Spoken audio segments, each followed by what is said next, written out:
Dear guys, പുതിയ ഒരു ഉദ്യമം അതല്ലെങ്കിൽ പുതിയ ഒരു അപ്രോച്ച് അറ്റംപ്റ്റ് ചെയ്യാൻ ആഗ്രഹിക്കുകയാണ്. മറ്റൊന്നുമല്ല, നമ്മുടെ മനസ്സിൽ റാൻഡമായി വരുന്ന പല ചിന്തകളും പലപ്പോഴും എനിക്ക് ഷെയർ ചെയ്യണമെന്നും പലപ്പോഴും ഡിസ്കസ് ചെയ്യണമെന്നും അതിൻ്റെ അഭിപ്രായം കേൾക്കണമെന്നും തോന്നിയിട്ടുണ്ട്. പക്ഷെ ആ പല ആശയങ്ങളും പലപ്പോഴും മനസ്സിൽ തന്നെ ഡൈ ചെയ്യാറാണ് പതിവ്. സോ ഞാൻ വിചാരിച്ചു, why don't I share it with you.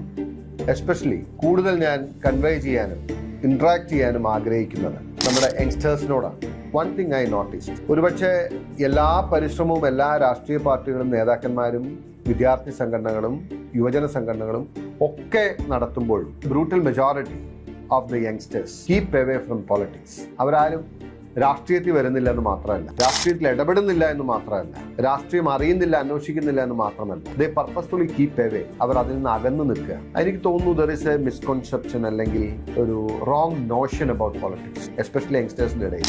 അതുകൊണ്ടാണ് റീഡിഫൈനിങ് പൊളിറ്റിക്സ് എന്ന ഒരു അപ്രോച്ച് കാലത്തിന്റെ അനിവാര്യതയാണ് എന്ന് ഞാൻ ചിന്തിക്കുന്നു. അതിന് വെറുതെ പറയുന്നത് കൊണ്ടോ വാക്കുകൾ കൊണ്ടോ പ്രസംഗം കൊണ്ടോ കഴിഞ്ഞെന്ന് വരില്ല.